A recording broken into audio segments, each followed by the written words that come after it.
Thank you, thank you. The following is one of my voiceover demos. If you're a voiceover artist and you would like to advertise one of your demos on my podcast, please send an MP3 to thedrill12, all one word, at gmail.com. That's thedrill12 at gmail.com. Back in a minute. Americans love scenery. We want to see it all, from one coast to the next, Mount Rushmore down to the Everglades. So hop into a Chevy Malibu and take the scenic route. It's the car you knew America could build. There's a place where people count on friendships they can trace back generations, where they can count on the same stool at the coffee shop waiting for them every morning. This place is called Glen Ellen, and you can find it in every bottle of Glen Ellen wine. This is craft brewed Herman Joseph's, the smoothest, easiest drinking specialty beer in the entire solar system. And I believe you'll find drinkable in the dictionary right after don't order a beer you can't drink. Zoingo! Boingo! The freestyle pogo with more boing, more bounce. Bounce further, bounce higher with Zoingo Boingo. To see what makes Arrowhead Mountain Spring water different from those other waters, you have to go back to the source. And with Arrowhead, that means going back a little farther and longer than most. Between security challenged and security strengthened, there's one important word: how. And it is the how that makes all the difference to our nation and our world. Lockheed Martin. We never forget who we're working for. What makes Kraft singles so good? 2 out of every 3 kids don't get the recommended amount of calcium. But with Kraft singles, they get a good source of calcium and the taste they love. Kraft singles. Magic every single time. Throw boring overboard with a new real meal from Long John Silver's. A meal worthy of a plate, just $4.99. Only at Long John Silver's. We may not all be geniuses, but we can all do something smart. Introducing the Hyundai 199 Sonata Lease. It's a smart deal on a really smart car.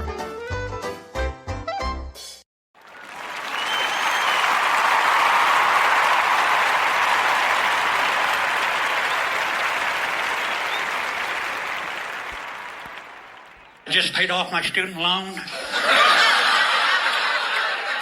It's tough getting older. Went into an antique store, they wouldn't let me leave. I tried using that face aging app. They said, nah, you're good. I'm officially an old man. I give unwanted advice to total strangers. I told a kid to pull his pants up. His underwear was showing. He mocked me, tried to give me a wedgie. But the joke was on him. I was wearing the pins. I went to the doctor because I thought I had arthritis. I don't. I have early onset rigor mortis. Anybody ever drop their phone in the toilet? There you go. I did, and after I did, I put my phone in a bag of rice. Anybody ever drop a bag of rice in the toilet?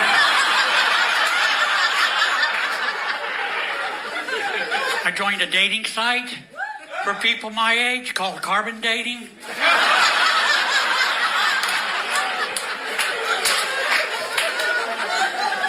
I asked a woman on the site for her number.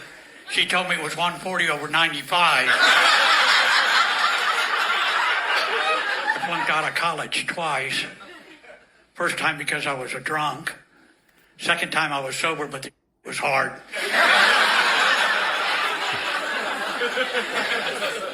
I got arrested once for drunk driving. Not only was I drunk, but I'd been smoking hash.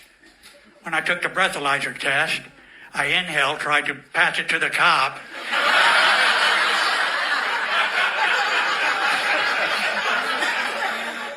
YOLO.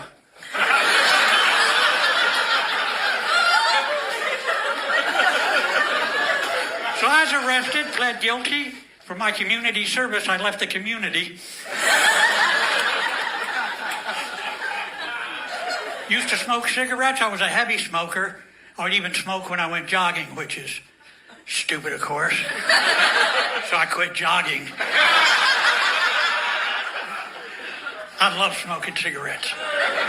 I'd smoke after sex. I'd smoke during sex. Sometimes I would skip sex and just smoke cigarettes.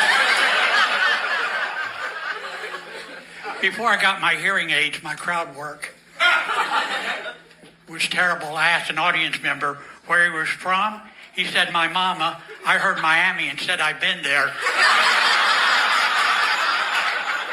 I am 74 years old. Life expectancy for men is 76 years. Life expectancy for women is 81 years. I figure if I transition... Good morning. It's Saturday, Wiker Saturday, September the 28th, and this is The True Conservative. Welcome to all the butchers, bakers, and candlestick makers out there. I'm Ron, your host, and the only true conservative in the United States today. So today, after the Serenity Prayer and the patriotic song of the day, we will have no free lunch, rules for radical conservatives, ideas have consequences, grow up, Bishop Barron, Ayn Rand, the 33 Strategies of War, and the 10 books every conservative must read. All that and more when I get back.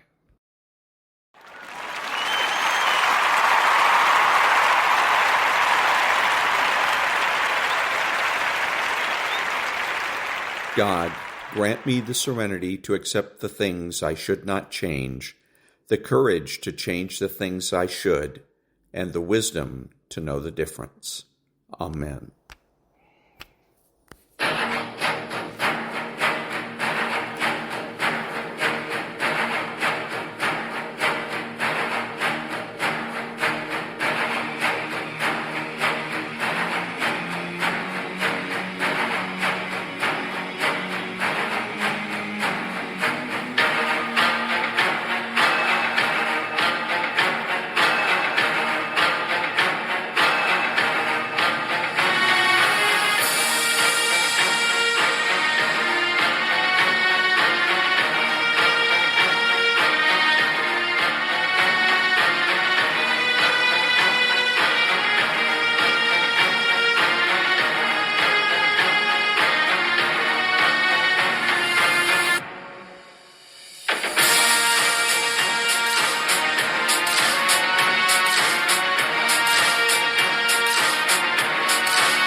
Thank you. And now, No Free Lunch, 250 Economic Truths by David Bahnsen.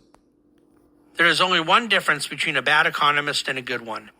The bad economist confines himself to the visible effect. The good economist takes into account both the effect that can be seen and those effects that must be foreseen. Friedrich Bastiat. When I first began studying economics as a very young man, this quote had a transformative effect on me. It is a rather famous quote, so I'm not alone in that. But like the broken window fallacy that Bastiat postulated as the preface to this quote, we see that good economics is fundamentally being willing to look beyond the superficial. Bad policies can seem good, and good policies can seem bad. It is transcending the readily apparent, the short term, and the easily visible that separates cogent economic policy from the pedestrian and even dangerous. And that was There's No Free Lunch by David Bahnsen. Back in a minute.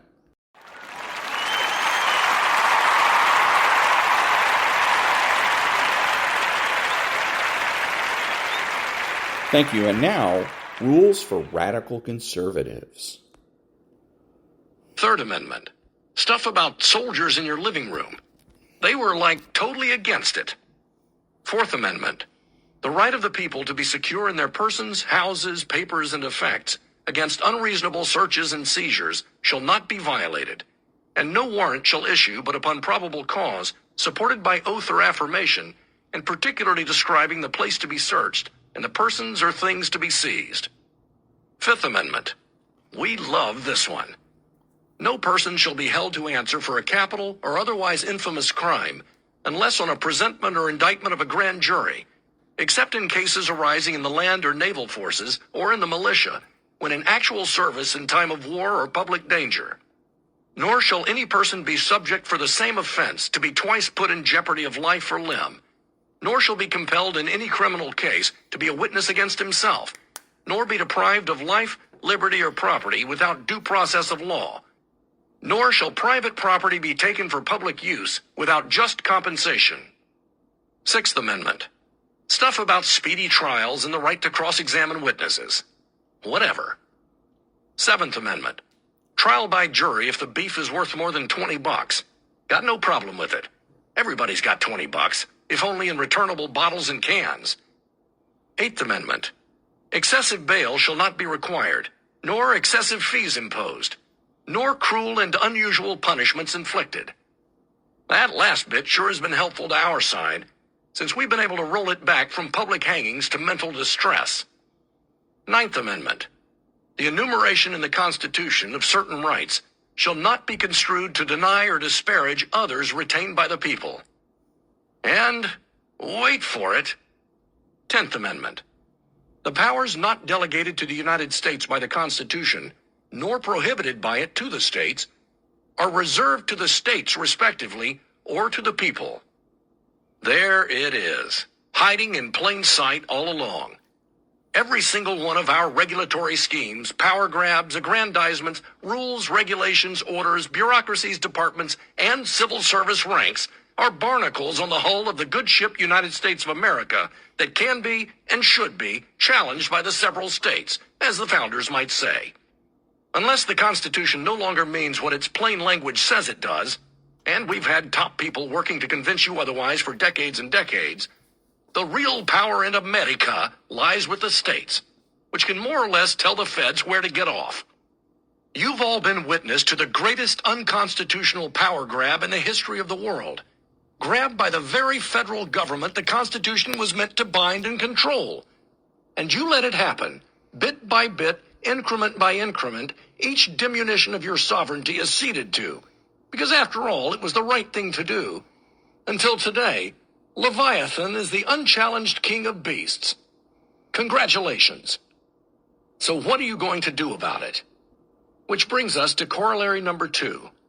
Time to clean up the amendments, and perhaps call a constitutional convention. The Constitution provides for its own updating, but after looking at some of the provisions, and especially the amendments that even with good intentions shattered some of its foundational principles, maybe it's time for you schmigeggs to take a page from our playbook and get into that whole living, breathing thing. Only this time, make it live and breathe and suck the oxygen out of every single one of the deleterious amendments we've foisted on you in the name of progress over the past century or so. Here's my short list. The Progressive Era Amendments 16, 17, and 18, one of which is already gone, which leaves only 2 to go. Amendment 16, the Income Tax, 1913. The camel's nose under Hussein's, or whatever the President of the United States is currently named, tent. Once the principle was established that the federal government could reach into the pocket of each and every citizen and lay and collect taxes on incomes from whatever source derived, without apportionment among the several states, you were done. And so was your precious republic. Because that meant a vast expansion of the Fed's police powers in the form of the IRS. It meant a gross rearrangement of the relationship of the citizen to the federal government. And most important, it presumed that every citizen of the United States was guilty until proven innocent, that he and she would have to declare, subject to government inspection, exactly how much income they had made to the penny during the filing year. Note that this did not include the rapacious fortunes of the robber barons, or the amassed moolah of the titans of the Gilded Age. No, this was a progressive amendment designed for one thing and one thing only, to prevent the emerging middle class, which made its living via income rather than capital gains or inherited fortunes or gangster swag. From this black day in February 1913, with the great gangs of New York running free, while the former president of Princeton, another guilty white Southerner, rushed into the sweaty embrace of a bunch of German and Eastern European social philosophers, your fate was sealed. And that was Rules for Radical Conservatives by David Kahane. Back in a minute.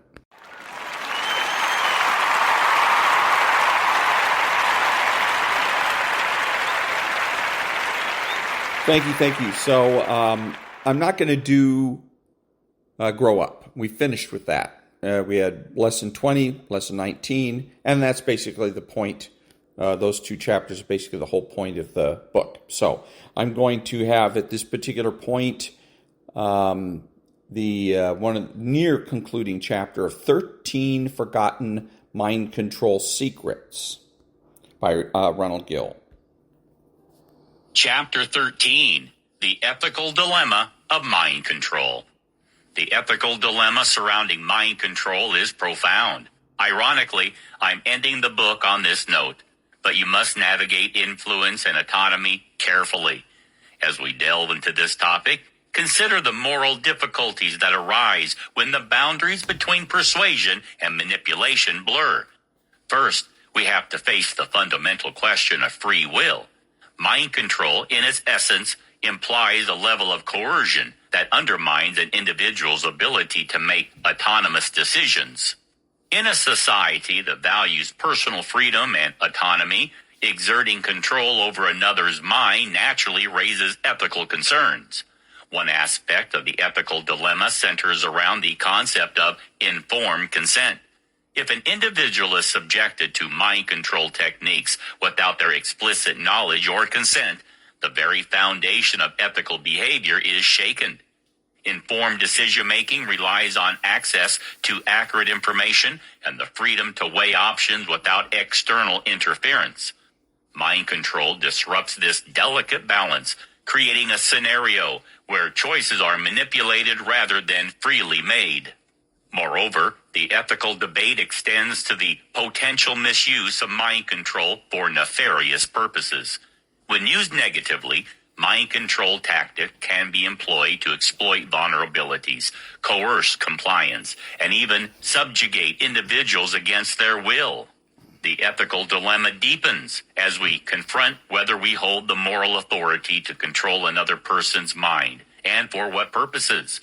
On the flip side, we can also argue that, when used ethically, these techniques can bring about positive change. For instance, therapeutic interventions that utilize persuasion techniques may help individuals overcome destructive behaviors or ingrained thought patterns.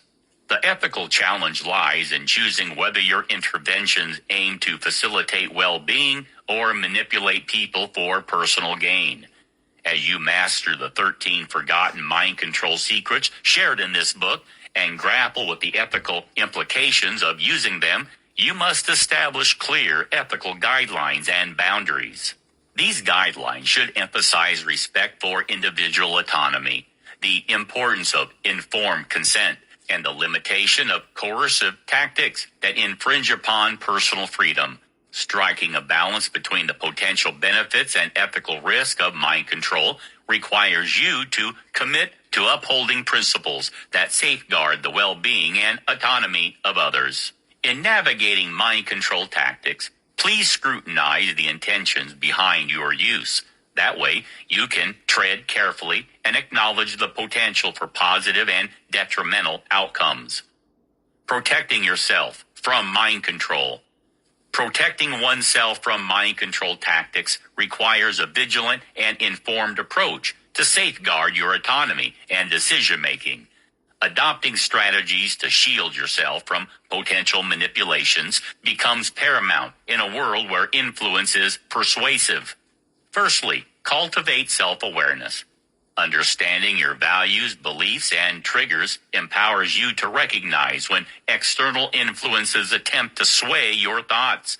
Regular introspection and mindfulness enhance your ability to discern genuine intentions from manipulative tactics. Stay informed and question information. Arm yourself with knowledge about standard mind control techniques. Critical thinking becomes a formidable defense when assessing information critically, verifying sources, and questioning narratives designed to sway your perspective. Set clear boundaries. Establishing and maintaining personal boundaries is crucial in protecting yourself from undue influence. Be assertive in communicating your limits in personal relationships, professional settings, or online interactions. This sends a clear signal that attempts at manipulation will not be tolerated. Develop resilience and emotional intelligence. Emotional resilience helps you withstand attempts to exploit your emotions. Strengthen your emotional intelligence by recognizing and managing your emotions, allowing you to navigate situations clearly and clearly understand your feelings and responses. Diversify your sources of information. Relying on a single source of information can make you susceptible to manipulation. Consume information from various reputable sources to gain a more comprehensive and unbiased perspective, reducing the likelihood of falling victim to a singular narrative. Stay skeptical but open-minded. Cultivate a healthy skepticism without succumbing to cynicism. While skepticism encourages critical thinking, remaining open-minded allows you to consider alternative viewpoints. Striking a balance between these two qualities fortifies your cognitive defenses. Be wary of high-pressure tactics. Manipulators often employ urgency and pressure to coerce compliance. Recognize when someone is attempting to rush your decision-making process, and take the time you need to assess situations thoroughly. Trust your instincts. Intuition is a powerful ally in navigating potential manipulations. If something feels off or you sense coercion, trust your instincts and investigate further. Ignoring gut feelings can make you more susceptible to manipulation. Build a support network. Surround yourself with trustworthy individuals who can provide objective perspectives.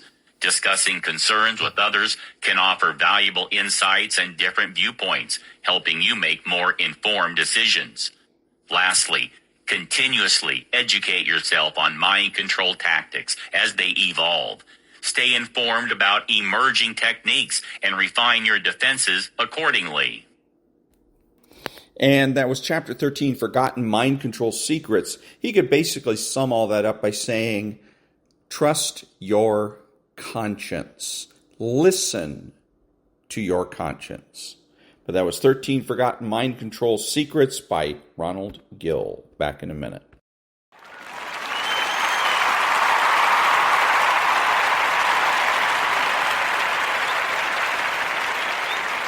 Thank you. And now we pick up where we left off with ideas have consequences. All reserve is being sacrificed to titillation.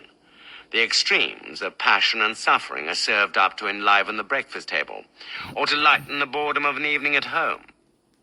The area of privacy has been abandoned because the definition of person has been lost.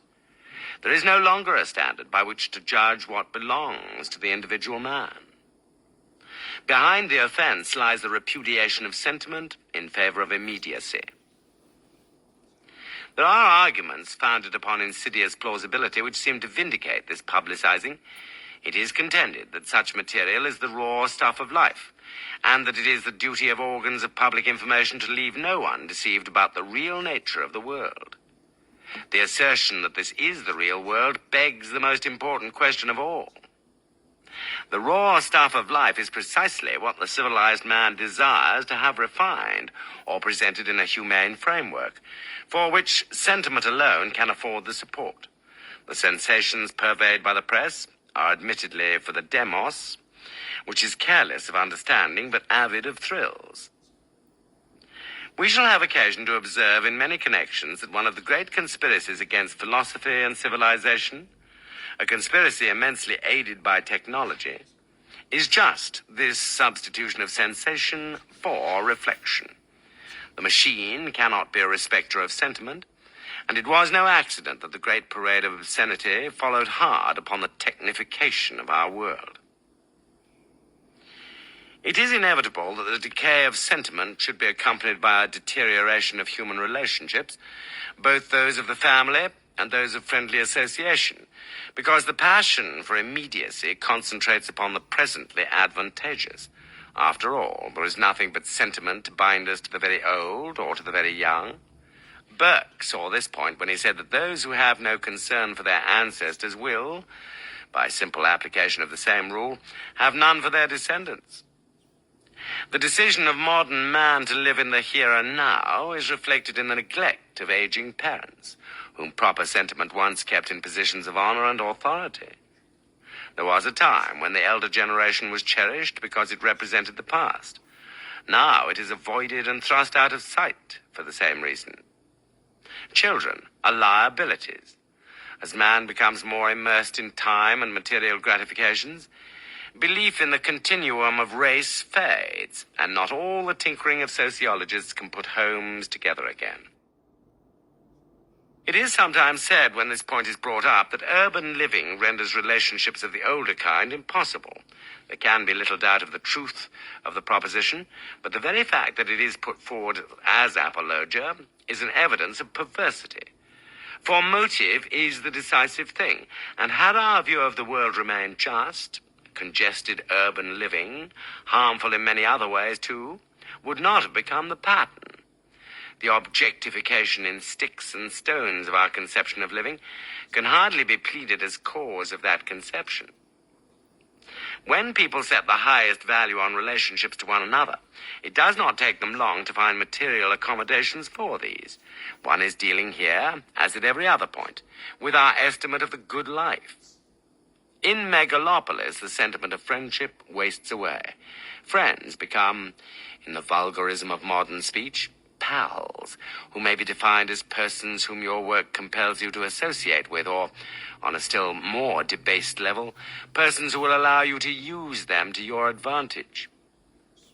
The meeting of minds, the sympathy between personalities which all cultured communities have regarded as part of the good life, demand too much sentiment for a world of machines and a false egalitarianism, and one detects even a faint suspicion that friendship, because it rests upon selection, is undemocratic. It is this type of mentality which will study, with perfect naivete, a work on how to win friends and influence people.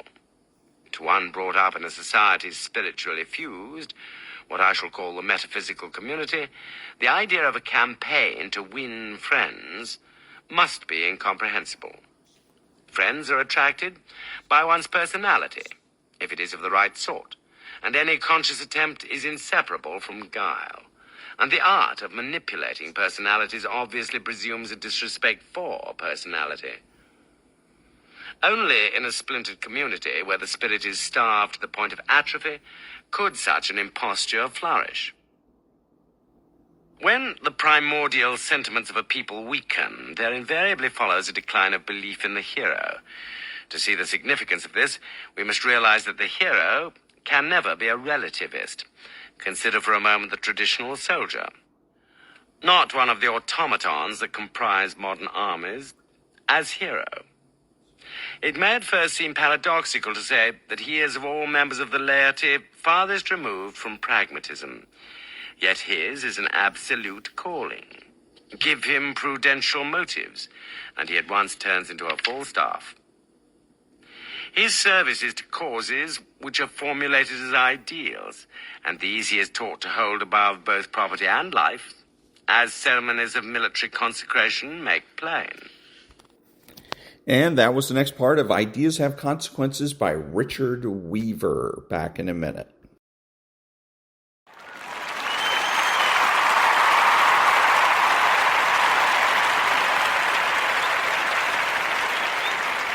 Thank you. And now, the Daily Stoic. The beauty of choice. You are not your body and hairstyle, but your capacity for choosing well. If your choices are beautiful, so too will you be. Epictetus, Discourses, 3.1.39b through 40a. It's that line in the movie Fight Club. You are not your job. You're not how much money you have in the bank. You are not the car you drive. You're not the contents of your wallet. Obviously, our friend Epictetus never saw that movie or read the book, but apparently the consumerism of the 1990s existed in ancient Rome, too. It's easy to confuse the image we present to the world for who we actually are, especially when media messaging deliberately blurs that distinction. You might look beautiful today, but if that was the result of vain obsession in the mirror this morning, the Stoics would ask, are you actually beautiful? A body built from hard work is admirable. A body built to impress gym rats is not.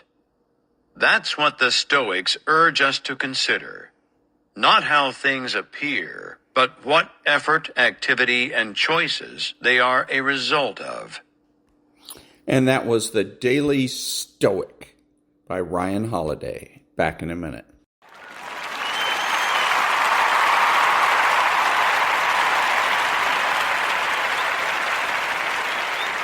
Thank you. And now, Bishop Robert Barron. In our world, it's practically impossible to give a gift. A gift, by definition, is something that's offered with no strings attached. When you receive a gift from somebody, it's a monetary gift, don't you feel at least the obligation to respond with a thank you note? In other words, the gift comes as a kind of invasion that now awakens in me a need to respond. You can never really give a true gift. I think this is largely right in our fallen, sinful, and conflictual world. I think it is very hard to give a gift or receive a gift without being caught in this kind of obligatory exchange. There is one great exception. Who can really, truly, and fully give a gift? God. Why? Because God needs nothing. Anything we give to God adds nothing to God's greatness. God's perfect. Everything we have is, in fact, already been given by God. There's nothing he needs in return. And that was Bishop Robert Barron. Back in a minute.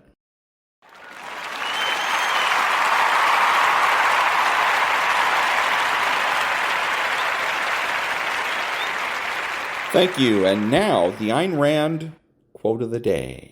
Sam. And you believe that there should be no right by the government to tax. You believe that there should be no such thing as welfare legislation, unemployment compensation, regulation during times of stress. That's right. I'm opposed to all forms of control. I am for an absolute, laissez-faire, free, unregulated economy. Let me put it briefly. I'm for the separation of state and economics. Just as we had separation of state and church, which led to peaceful coexistence among different religions after a period of religious wars, so the same applies to economics. If you separate the government from economics, if you do not regulate production and trade, you will have peaceful cooperation and harmony and justice among men. And that was the Ayn Rand Thought of the Day. Back in a minute. And again, you can hear there that when she's saying that the separation of the government and economics, or state and economics. She's asserting an ideal, a perfect state of affairs, which doesn't exist and isn't going to exist. Back in a minute.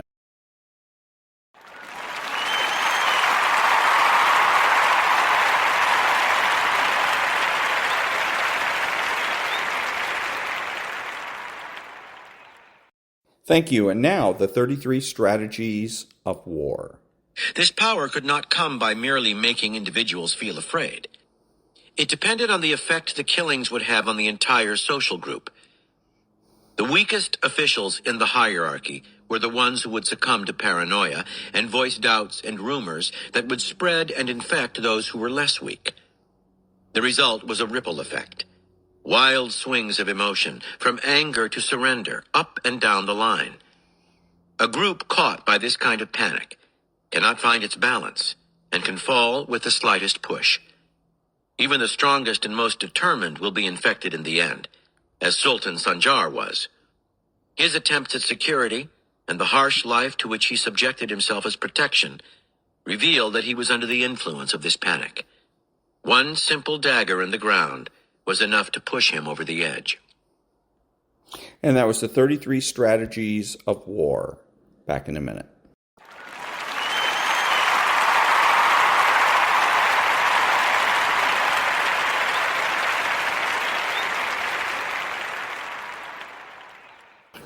Thank you. So you may as well, if you're a Democrat, you may as well consider at least voting Republican, because in the state of California, one of the big shots in the Democrat Party, Gloria Molina, just switched parties, went from Democrat to Republican. And what's remarkable about that in the state of California is that the Democrats own this state. They have majorities everywhere. And so for a Democrat, particularly Gloria Molina, who has been in California politics for quite a long time, to switch parties is saying something. So, and also, Mr. Alan Dershowitz is leaving the Democrat Party. He announced that today, and he's not becoming a Republican. He's going to become an independent, but still, the Democrat Party is losing a lot of people. So you, as a Democrat voter, might want to consider voting Republican. Back in a minute.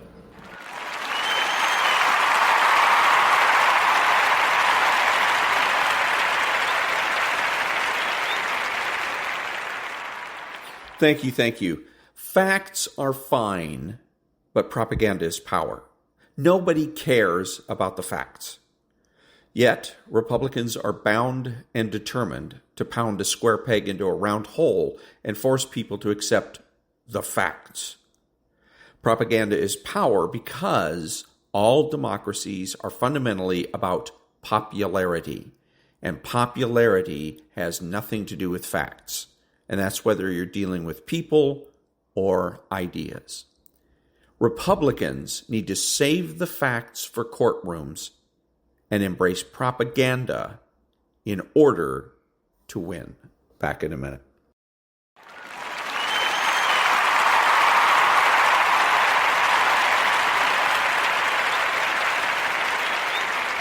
Thank you. So I thought I was done with Benjamin-Wiker's book, 10 Books Every Conservative Must Read, and 4 Not to Miss and 1 Imposter, last week when he took a chapter out to defame Ayn Rand.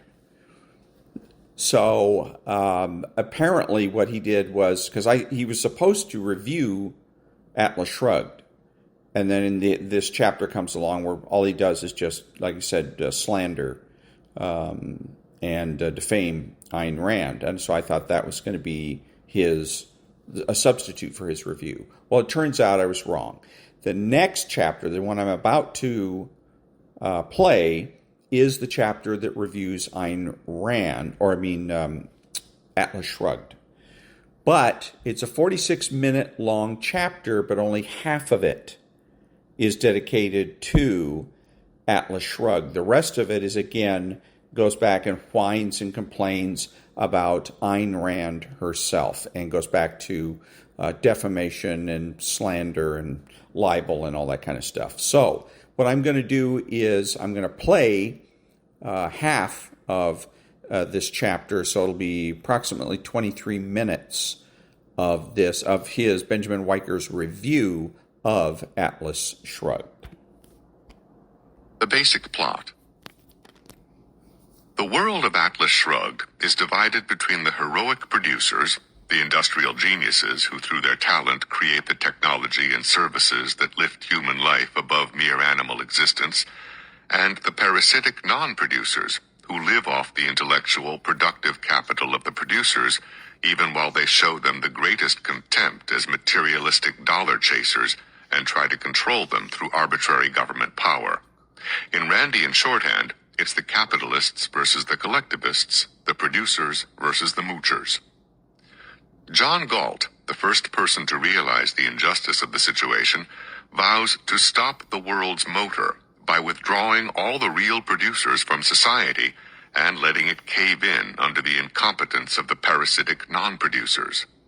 As the collectivists impose one law after another designed to manipulate industry for this or that social cause, Galt goes about his scheme, drawing after him his philosophy professor, Hugh Axton, and his fellow brilliant students of Axton, Francisco d'Anconia and Ragnar Donneskold. The industrial geniuses are on strike. Galt takes with him a motor he invented that can run on static electricity in the atmosphere. D'Anconia ruins his own copper mines by carrying out collectivist notions to the extreme. Donneskold becomes a pirate, stealing from the collectivists and putting the swag they've taken from the industrial producers into a secret bank account. All three engage in sabotaging the efforts of the real industrialists to work within the ever more oppressive socialistic system, so that the economy can cave in, teaching the ultimate lesson to the collectivist parasites. One by one, the great industrialists disappear, and as they disappear, the political and economic situation of the country gets more and more desperate and chaotic under the rule of the incompetent collectivists. That is the very lesson Galt wants to teach the world. Dagny Taggart and Hank Rearden are the last to know about this grand scheme, and originally consider whoever is trying to destroy Taggart Transcontinental and Rearden Steel as their great enemies. But they too, finally, see the light, and withdraw with Galt, Axton, d'Anconia, Donneskold, and a small number of other similar geniuses to a hidden Atlantis in Colorado, Galt's Gulch. Here, they can start over in a kind of utopia without parasites, and when the lights finally go out on the world, they will emerge and reconstruct civilization. Rand's important insights. In one sense, the entire novel is condensed near the end, in the final 3-hour, 60-page speech given over the radio by John Galt to the bewildered, dying collectivist world. Galt's famous speech, which again it took Rand about 2 agonizing years to write, contains her entire objectivist philosophy, and Atlas Shrugged is merely a fictional illustration of it. That accounts for the rather heavy-handed and preachy nature of much of the novel. The story is entirely contrived for the sake of her pounding home the points of her philosophy.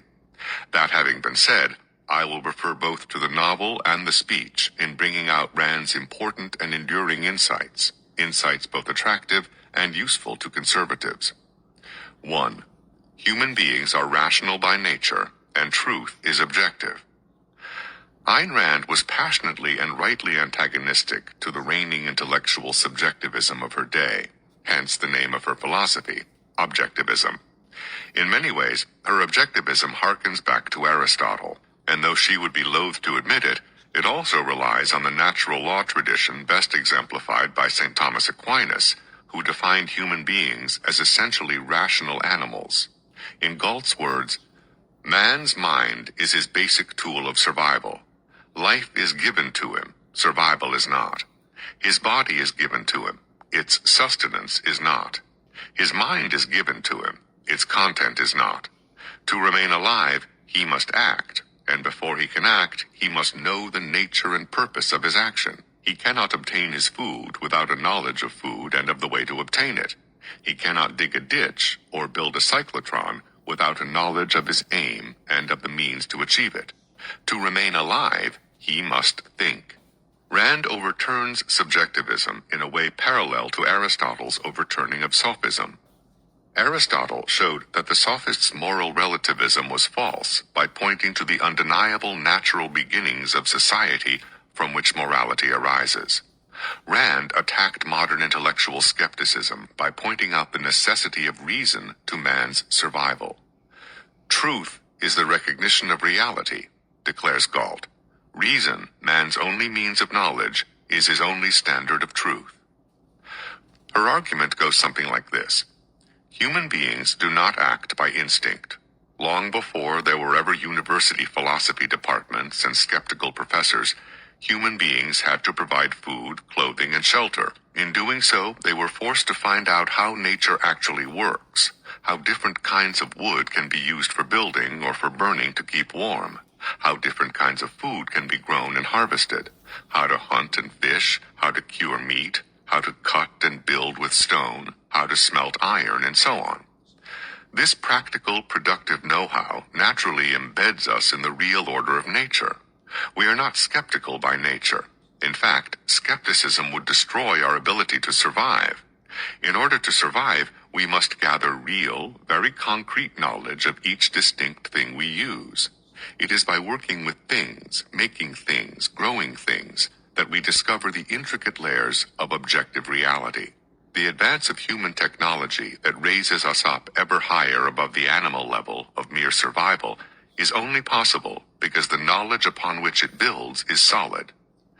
There are no sophists, no smart-set subjectivists when questions of survival press upon us. They arise, in both ancient and modern times, only after the real producers, farmers, stonemasons and carpenters, electricians, chemists and engineers, are in place, providing for all of society's material needs. Sophism, skepticism, is a debauched luxury of civilization, not a cause of it. In more Randian terms, sophistic intellectual skepticism is parasitic, living off the productive host upon which it feeds. 2. Thinkers depend on makers. It follows from the first point that producers are prior to theoreticians. The men and women who really work with nature, the ones who really know how to grow food, raise cattle, build houses, weave cloth and make clothing, build and sail ships, smelt iron and forge plows and weapons, are prior to philosophers, and this in two very important and very Aristotelian ways. First, producers come before thinkers in time and establish an undeniable practical connection to reality that should properly constitute the foundation of all later philosophical thinking, and hence disallow intellectual skepticism.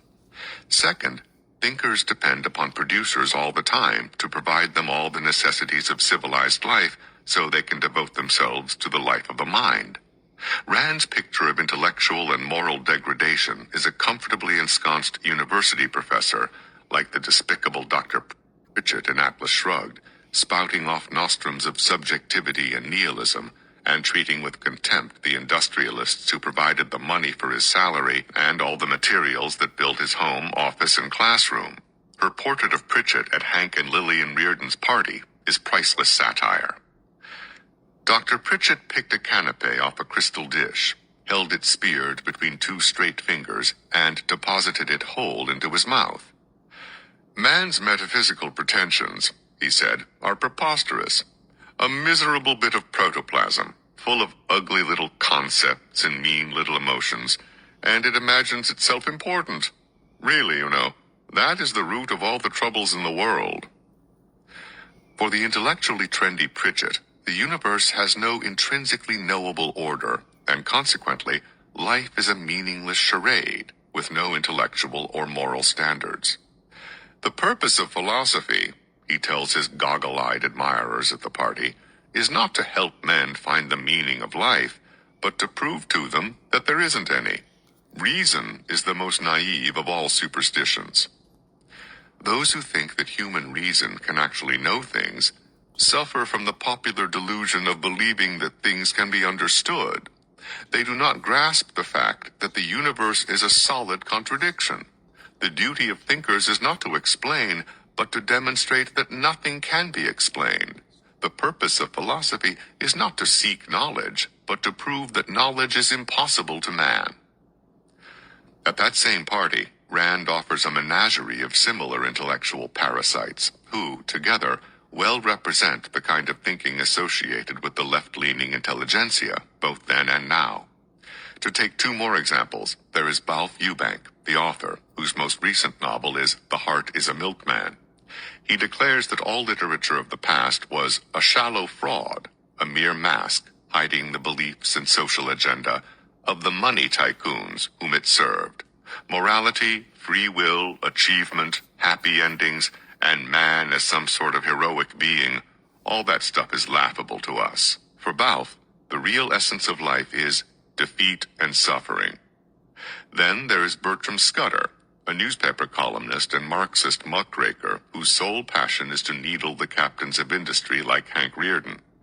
Pritchett, Eubank, and Scudder are happy to wolf down the food and drink provided by Hank Rearden at a party thrown by his wife, even while they sneer at Rearden for being a greedy industrialist. They are second-rate minds with well-fed stomachs who hypocritically call for the redistribution of income from wealthy industrialists to the poor and needy, but only so that they can pose as morally superior. They don't actually engage in any charity themselves. 3. Hunger cures bad philosophy. All that it would take to refute the sham, comfortable world of the left-leaning intelligentsia presented by Rand would be to pull out the practical foundation of civilization provided by the industrialists and workers. When the real producers go on strike, non-producers will be shown for what they are, parasites who live off the work of others even while they hold them in contempt. Thus, when the industrial heroes go on strike in Atlas Shrugged, society crumbles into a condition almost exactly like Rand herself experienced when Russia fell into the hands of the Bolsheviks. Trains don't run, machinery of all kinds breaks down, and no one knows how to fix it. The electricity flickers out, food isn't shipped, people start to starve, gangs of thugs and looters begin to roam the land. The smart-set intellectual relativists, who have no practical knowledge how to do anything from growing a tomato to repairing a motor, find that they are completely helpless without the producers. The industrialist is thereby shown to be the real hero of society, the Atlas upon whose shoulders civilization rests. When he shrugs and withdraws, society caves in, and life returns to the primitive state of brutal survival. In this condition, there are no skeptics, and no high-sounding speeches about suffering. Real suffering, real deprivation, cures bad philosophy. 4. The industrialist as philosopher. The industrialists are not just heroes in the very practical sense of providing the goods and services upon which society rests. They are for Rand intellectual heroes as well, true philosophers. The great industrialists, typified by Galt and his miraculous motor and Rearden and his Rearden metal, have their intellects most intimately united to the real order of the natural world. They are the consummate knowers of reality, uniting practical know-how to the theoretical abilities that allow them to make major discoveries and invent new materials and machines. In their demiurgic creative powers, they transform matter by their minds, and so, most closely of all human beings, resemble a creative god, except that for Rand, God doesn't exist. 5. The industrialist versus materialism. It might seem that Rand the atheist would also be a materialist, but in fact she quite rightly saw materialism at the foundation of modern socialism, collectivism, skepticism, and relativism. Like true conservatives, Rand rejected materialism, arguing that the proof that we human beings are creatures of both soul and body is that we use our mind to actively reform matter according to our immaterial ideas. Our creative intellectual power clearly manifests our spiritual nature, providing a definitive proof of the power of mind over matter. All the technical, architectural, agricultural, mechanical, electrical artifacts of civilization that help lift us up above mere animal survival are proof positive that materialism is false. This is the central error of Marxists, whom Galt calls the savages who stutter that ideas are created by men's means of production. They do not see that the truth is quite the opposite. Ideas create the various modes of production. The industrialists, by virtue of mind, are the conquerors of matter. 6. The central injustice of collectivism-socialism.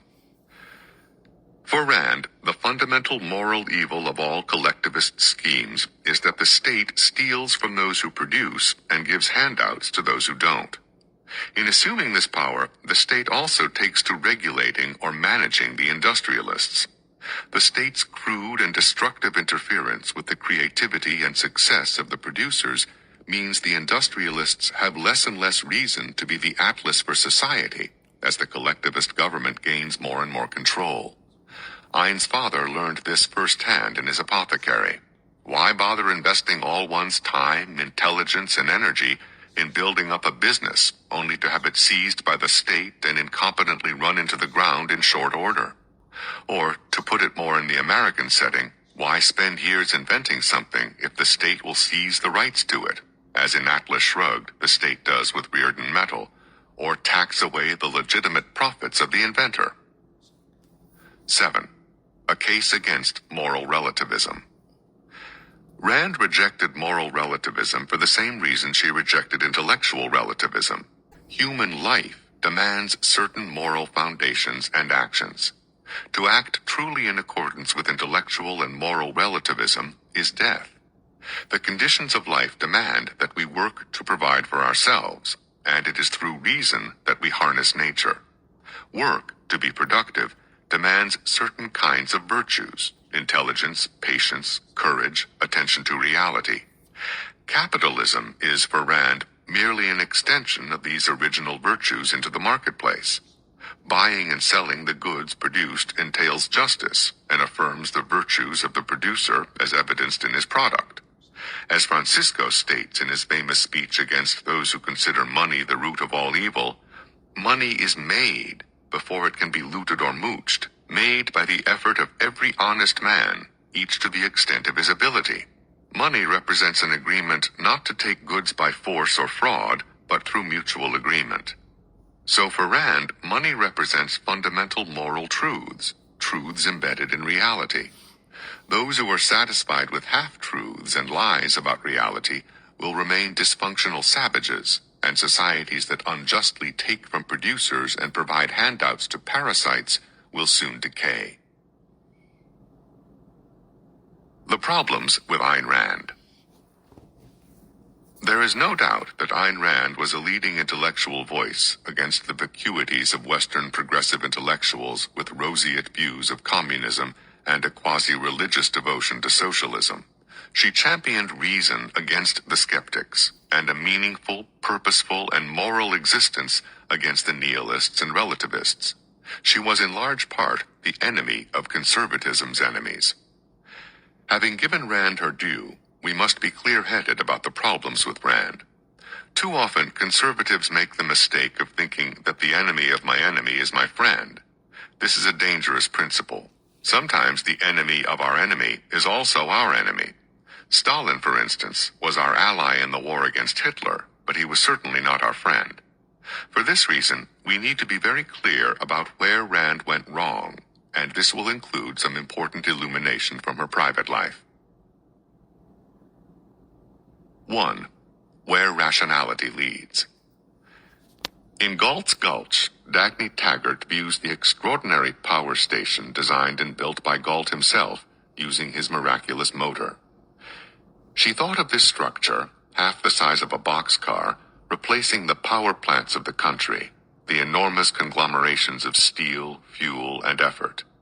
The time, energy, and materials its efficiency saved, and especially of a train pulled by the power of this motor, with all the energy of that weight, that strain, that time replaced and paid for by the energy of a single mind who had known how to make connections of wire follow the connections of his thought. In a similar revelation, Dagny later wonders over the complexity of the train's relay station back in New York. The line of interconnected relay levers seem like shelves of books and as much of a monument to human intelligence. In watching the men expertly handle switches that threw thousands of electric circuits into motion, made thousands of contacts and broke many others, set dozens of switches to clear a chosen course and dozens of signals to light it, she understood vividly the enormous complexity of thought condensed into one movement of a human hand to set and ensure the course of a train. These beautiful passages lead to one very profound insight. The well-designed technological object is a demonstration of the existence of the spiritual power of the human mind over matter against those who, like Marx, would argue that our thoughts are entirely caused by material conditions. But as we recall, Rand pushed her case for rational objectivity even deeper. Our self-preservation, let alone our astounding technological progress, would not be possible if our minds were incapable of penetrating nature, if there were no order to nature, if there were not definable objective truth. Things are not a mishmash, as the relativists declare.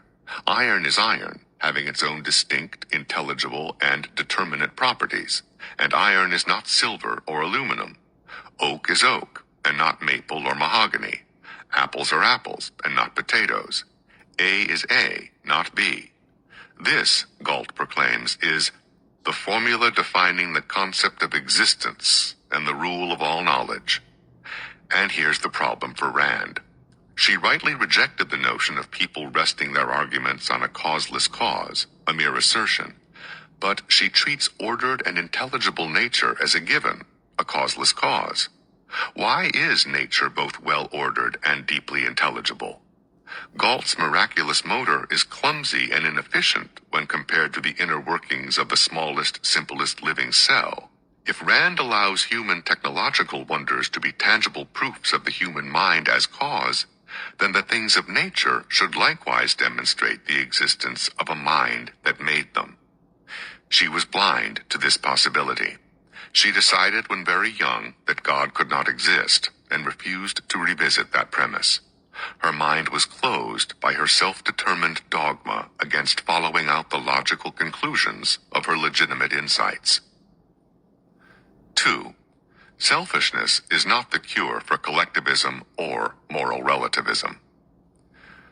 Rand presents false dichotomies, either-or choices between two extremes, either collectivism or individualism, either living entirely for the state or living entirely for oneself, either complete self-sacrifice to the point of annihilation or complete selfishness to the point of narcissism. She flees the first extreme and embraces the second. Philosophically speaking, she tries to avoid Marx by embracing the radical individualism shown by Thomas Hobbes that comes to full fruition in Friedrich Nietzsche. In this, she resides within the same general intellectual liberal secular tradition that produced Marx. She tried to make this radical individualism the foundation for capitalism. As we have seen in our previous chapters, the conservative affirmation of the primacy of local economic life against the interference by the state is rooted in the moral duty of families to provide for themselves, not in individual selfishness, which is a vice, not a virtue. That is why Aristotle considered the family the fundamental economic unit, as well as the cradle of morality. Rand's selective use of Aristotle makes her appear more conservative than she actually is, and we may return to Aristotle to discover the error of Rand. The oath taken by all the heroic members of Galt's Gulch and Atlas Shrugged was certainly taken by Rand herself. I swear, by my life and my love of it, that I will never live for the sake of another man, nor ask another man to live for mine. This is about as radical an individualism as one could hope to pronounce, and it provides the foundation of both her morality and her economics. It also runs dead against the obvious fact of human existence, pointed out by Aristotle, that human beings are social by nature, and moral and economic life begin in a family. We may use Rand's own argumentative strategy against her. Just as human beings had to understand nature to survive, long before there were skeptical philosophers, so too human beings were born into families long before Rand ever formulated her radical individualism. Families could not have survived if fathers and mothers had taken John Galt's oath and selfishly sought to provide only for themselves. Naturally, fathers and mothers provide for their children.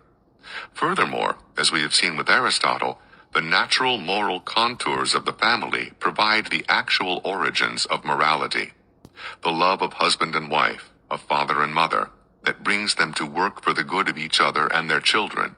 This familial love is at the foundation of moral obligation and provides the fundamental economic building block of society, not...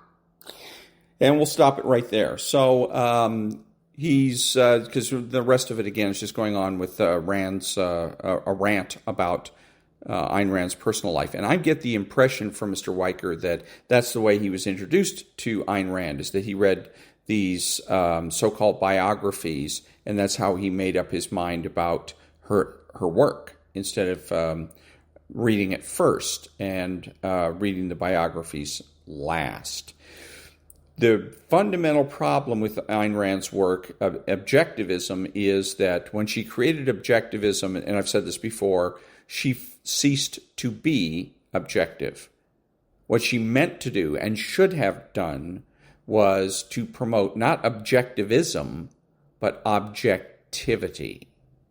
If she had done that, everything else would have fallen into place, and she wouldn't have had so many, because there's a lot of... And she wouldn't have had so many contradictions and, I would say contradictions. So the other thing about Wiker here is that he is approaching Ayn Rand, first of all, from the biographies, and then second of all, from her fiction work. Ayn Rand had said that the best way to communicate is through fiction. And she's wrong. Nonfiction is a much better and more direct way to communicate.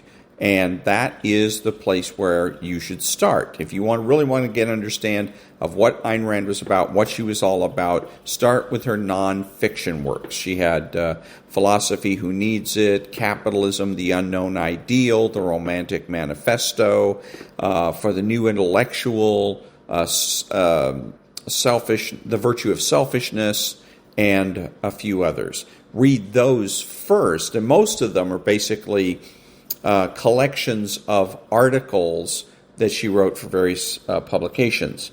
So read those first, then I would start with her shorter fiction works like Anthem, We the Living, and that sort of thing before you get into the big books of The Fountainhead and Atlas Shrugged. I've read The Fountainhead. I have not yet read Atlas Shrugged. I don't know if I ever will, because it is a hefty tome. There's no doubt about it. So that's the end of Wiker. Next week I'm thinking about doing... Mr. Sachs, Dr. Sachs, and going back, because I never did finish his book about the family. It's called The Collapse of Parenting. So that's tentatively what's on the schedule to be read next week. Back in a minute.